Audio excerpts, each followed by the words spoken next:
Subnautica is an action survival game that takes place beneath the waves on a foreign planet. The game starts off with a crash landing. Like most survival games, you're in your life pod just narrowly escaping being burnt alive. Putting out the fires that surround you, the reality of the situation quickly sets in. You have to find a way off this planet. But my character has something else in mind. We're moving in. Our mission? To explore strange new worlds, to seek out new life and new civilizations, to boldly go where no man has gone before. I'm gonna be living here for 100 days. But first, I gotta fix my pod, which means that I need to make a repair tool to do repairs. This thing right here on the wall, this is a fabricator. You use it to make stuff with. It uses matter and switches it all around to make objects you want. Don't think too hard about it. For now, we need some silicone, cave sulfur, and titanium. There we go, time to fix the radio. The radio serves as kind of a guide. It will allow us to receive transmissions from the other survivors, and hopefully this will help us off the island. The next really important tool that we need to build is the scanner. For this, we need a titanium and a battery. And we're gonna be making this out of these mushrooms that look just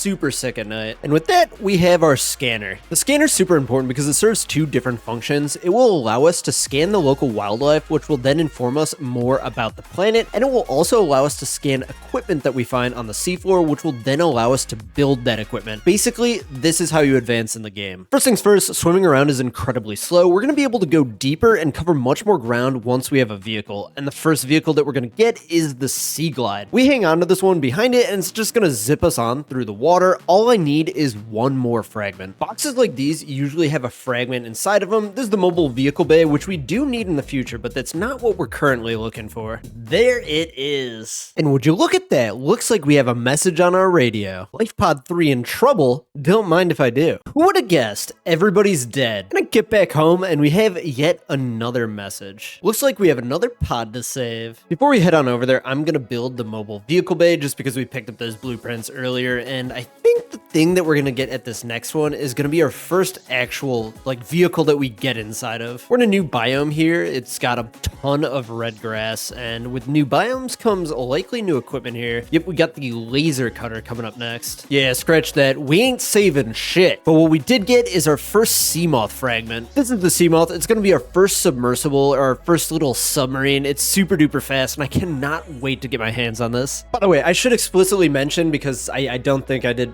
previously in this video, this whole thing's gonna have tons of spoilers, so if that's not your jam, if you haven't played through this game or anything like that, feel free to turn the video off right now. And here it finally is. I've been looking for this for so long that I ran out of batteries in my little Sea Glide thing, and I had to go all the way back to base, but we finally got it.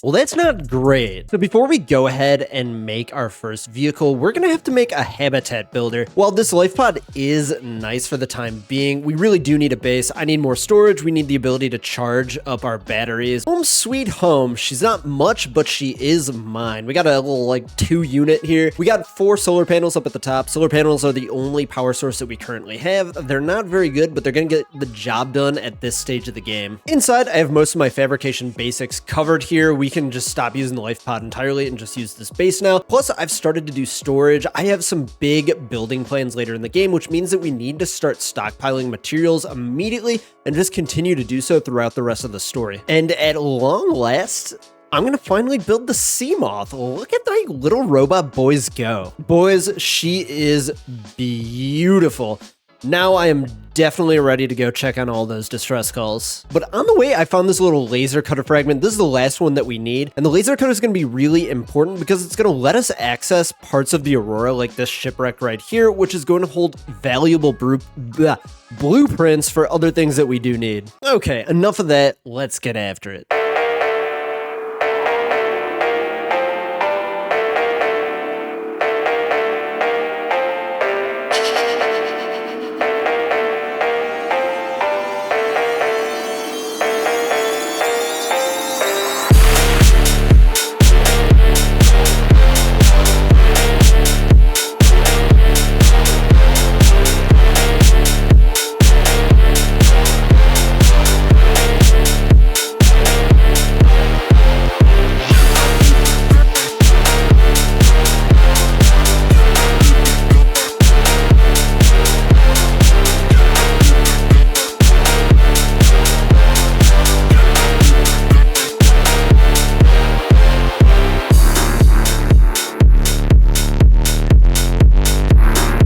So when the Aurora exploded, it released a ton of radiation into the water around it, which means that I have to carry around this radiation suit with me, which takes up a lot of space in my inventory.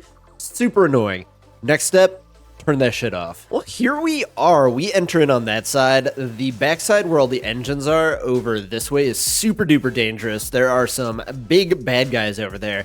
So we're just going to enter in the back. One other thing, there is a ton of debris over here. So after I'm done getting rid of the radiation, we're going to build a little mini base and we're going to pick all this stuff up and store it remotely. Oh, man. Entire place is infested with these crabs. The entrance to the Aurora was masterfully designed. We get a beautiful view out over the wreckage, and then we have to use our tools to explore the inside. There's a load of cool stuff to find here, tons of cosmetics like posters for our base, but also things that are actually important, like the prawn suit. Pretty much just the prawn suit. Here we are. This is actually kind of hard to find, but we just gotta fix this, and the radiation should be no more. I hinted at it before, but my next big plan is to mine this whole area for resources. The ridge nearby is a good source for some of our more advanced mid-game metals like gold and lithium, and then this whole plateau is covered in titanium, which is the most common metal, but it's also our most important resource for building. I've gotten bored of this, but time to check out the crib. We just have one long hallway.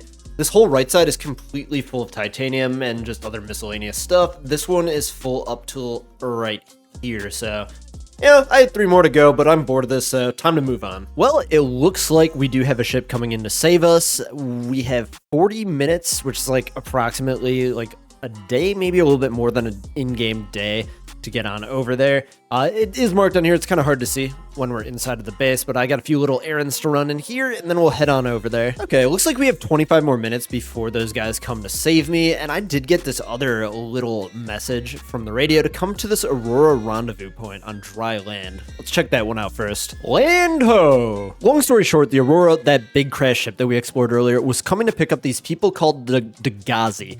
Obviously, this never happened, but this opens up a side plot for us to follow the remnants and find out what became of them. The coolest part about this plotline is that they made and left behind a ton of bases, which we can then scan and learn how to make all of the stuff that they have inside their base. Picked up a few super sweet blueprints from this base. I'm gonna go over to that mountain and see if that one has anything different. Oh shoot, there's one like right down there too. Unlike the other landmass we just went to, this one is like actually land, not just floating, so that's kind of cool. And this is where they're gonna pick us up in approximately 6.5, 7 minutes. And on this island, looks like there's an alien facility here. Luckily, at one of those Dagazi bases, I found a tablet, which is gonna let us go right on in through these doors.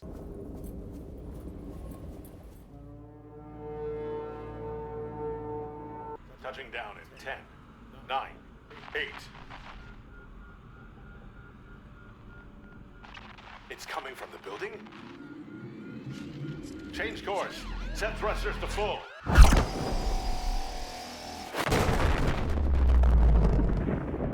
Well, that's not fantastic. While reading the terminals in the alien base, we can determine that this planet is under a quarantine due to bacteria that is present. No one can come in or out, and that is why they shot us and the sunbeam out of the sky. We are ourselves infected, and therefore we cannot disable the quarantine, and within the records it shows several other alien facilities that might hold the answer to getting off this rock. At this point, returning to base, I honestly don't know what to do next, and in typical Subnautica fashion, the answer whenever you don't know where to go is always deeper. Okay, there we go. Next goal is to be getting the Cyclops. This is the big ass submarine. I'm sure if you played the game, you know what this is. If you've seen anything about this game, you've seen it before. And I found a bunch of these parts already over by the crash site. The main reason I didn't do this earlier is one, we didn't really need to. The other is this whole area is patrolled by 1 or 2 Reaper Leviathans. It's super dangerous for us, and I'm actually going to get out of my Seamoth because they like to take them, run around with them, and then destroy them, and I don't feel like making another one. There's 1 and 2. There we are. They really did such a good job with the Cyclops. It's just so sick. I really hope they come up with a similar concept for the next game. First order of business, we need to add all of our normal base stuff. And here's what I got so far, just all of the very most basic basics, and then a ton of storage because I want to build a bunch of bases, and we're going to need to store a ton of materials, so this is a work in progress. We can still fill the entire upstairs and the rest of the basement. And the whole reason that we built this little satellite base to gather all the supplies in the first place is so we could just quickly and easily transfer it over to our mobile base, the Cyclops. So I'm going to do that. We're going to liquidate everything in here and then just delete this base entirely because we no longer need it. All right, guys, no clear plan right now. I'm just going to go exploring and see what we find. I'm going to be looking for parts of the Aurora that are shipwrecked around some of the deeper areas and hopefully get some upgrades, especially the upgrades that make it so we can dive deeper in all of our vehicles.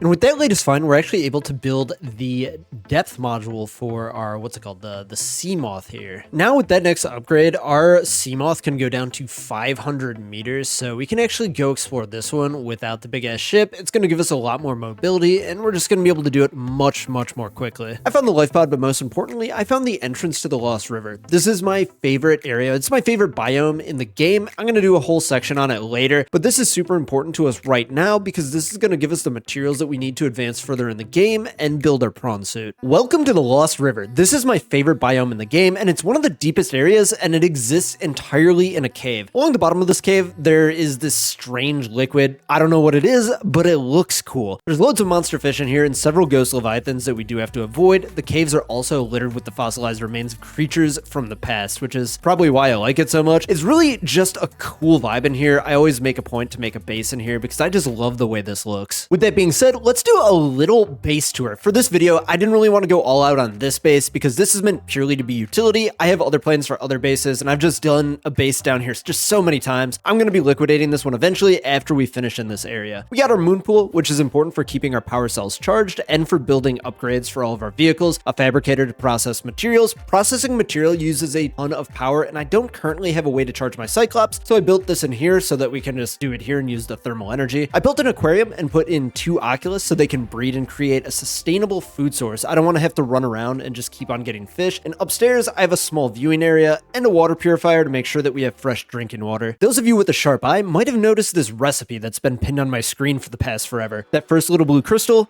that's kyanite. This is found only in the deepest areas of the game, and they are required to build all of the final upgrades that I need in order to get to the final area. My next goal, get my hands on some.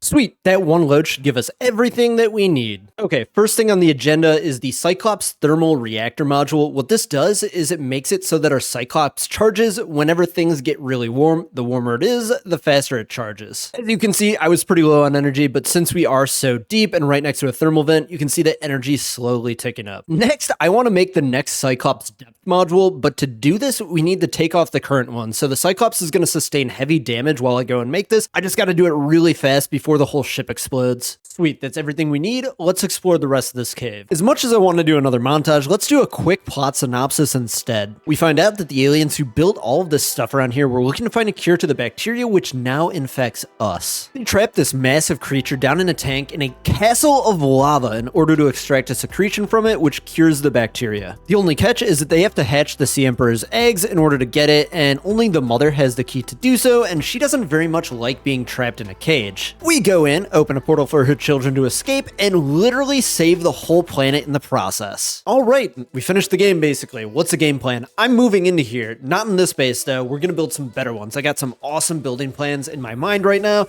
I'm really cooking with this one, just gotta let me bring it to fruition. But first, since we're down here, there's a bunch of minerals in close proximity to each other. This is such a good place for us to mine So I'm just gonna whip out the prawn suit, gather a bunch of materials for probably, dude, I don't even want to know how many hours, but the next time you'll see me, we'll be building some stuff. It's a shame, but this whole thing's gotta go. For this first base, we landed on somewhere around here. I haven't picked the exact location yet, but I love these little orbs, and I just love the vibe of it down here. It's not really good for any other reason. I just think it looks cool. And here we go. It's been about an hour of building so far. You know, my problem when I build is I build something, then I hate it, and then I unbuild it, and then just rebuild it. So, you know, this might not look like all that much, but this is like round 4, and I'm just going to stick with this and just keep on adding on to it. I need to go farm some enameled glass just so we can do some more see-through stuff, but I'll see you with the next update. All right, guys, quick little update here. I've been building for like 5 hours at this point. It's been a while. I don't want to check the gameplay time. Anyways, I'm slowly but surely trying to transfer over all of my power cells over to the ion cells. They just carry so much more energy. It's going to be so much more chill when this thing can hold, what is that, like 6,000 in it? And also swapping over the other vehicle. I also need to make a second vehicle as well because I had to ditch my prawn suit. Everything was super dark and I accidentally ditched it over the edge. And if anybody's ever played this game, once you go over the edge with the prawn suit, that baby is gone. There is no coming back from it, so I just gotta go make a new one. I swear, when you need something, it is the most scarce thing. I have passed up so many diamonds in the past just because I didn't need them, and now that I do need them, it's been like 40 minutes and I've just found the second one. And it would not be a Subnautica playthrough without running out of titanium, so let's go get some more. The crash zone just has so much titanium. This is like terrifying at night though. I can't see a single thing and I can just hear them swimming around me. I'm gonna be real with you guys right now. This game kind of just sucks to play at night. It's so much more fun during the day. It's so much more fun to be able to see stuff. I get the whole terror aspect of like, ooh, it's dark and scary and stuff, but it's not that into it. In all of my prior playthroughs, I've never actually explored the dunes. It's always seemed like the big bad no-no zone because it's full of Reaper Leviathans. So naturally, we're gonna be building our base here. I built the main hub on top of this crashed meteor in the middle of this massive crater. I think this is the coolest place in the dunes, and we did this so we can harvest its energy. Just kidding, we're running this thing off of nuclear power. In this other side, we have a bunch of water purifiers that I'm actually gonna dismantle and bring to my main base. This lower little ring here was gonna be something, and then I kind of lost the vision, decided not to do it. It do kind of look cool though. And then we get to the main point and the main part of this base, a safe way to be able to spend some time with Subnautica's main big bad guy, the Reaper Leviathan. There's a couple of them over here that just ravage through this area, and this little viewing section that I made gives you a really good view of them, and every once in a while a ghost Leviathan just pops up out of nowhere. I don't know if he's glitched through the floor or something, but he comes and joins them. Anyways, it was fun building this, but I can't really see myself ever coming back here, so we're gonna abandon it. What's up, guys? Good to be back. It's been about a week since that last update. I got the flu, like something real bad, so I've been able to play a lot, but I haven't been able to record because I haven't been able to talk, and I looked and felt like hell. So my initial thought for this video was to make a bunch of tiny little bases all over the map and kind of just like try different things out with them. That didn't happen. I built one really big base, so like an episode of Cribs. Welcome to my crib. First things first, Seamoth, all blacked out, sexy as hell. We go to this floating island and dive straight down to the bottom. I chose the Deep Grand Reef because of all these glowing balls everywhere. They make the place look really cool, and for an endgame building project, that's all that matters to me. Behold, habitats. For my initial concept, I wanted to use this center rock here to make a base loop kind of like around it, up and down it. I did this to some extent, to the extent that I could, but the building system here is a little bit limited and these balls just keep on getting in the way. Ignore these patches of blood kelp. I thought this would look cool, but it's a swing and a miss. I started the base off with a nuclear generator down on one of the lower floors. It's still ticking. I think it still has 2 or 3 reactor rods in it, so it's going to be good for a long time. But to supplement this, I made this huge thermal farm. I almost called it a lava farm. This lava farm here that I have that's thermally charging my base. I also dock my Cyclops here so I can thermally charge my Cyclops. Let's go dock up really quick in the moon pool. The moon pool connects to 2 of our main life support systems here. In this room, I have an obnoxious amount of water purifiers. This is actually why I built that thermal farm outside, is these just suck so much energy, but we're never running out of water or salt. The next hallway leads us to this tower, which has a massive tube in it, which I've filled full of Reginalds. It's a type of fish. I think it's the best food source in the game. If not the best, it's one of the best. This tower also serves as a really good spot to place reinforcements all around the hull of it, which increases the hull strength of the entire base. On to the main attraction. If we go down the hallway, we can see 3 large aquariums. My concept for this entire base was to try to recreate different biomes in tube form. Unfortunately, it's impossible to really capture the vibes Just the building system in Subnautica and the tanks that you have, you just can't really get everything that those actual biomes have in them. For this tank, I tried to recreate the deep lava zone area. Just this is probably the one that it like doesn't capture it even remotely good enough because there's no lava.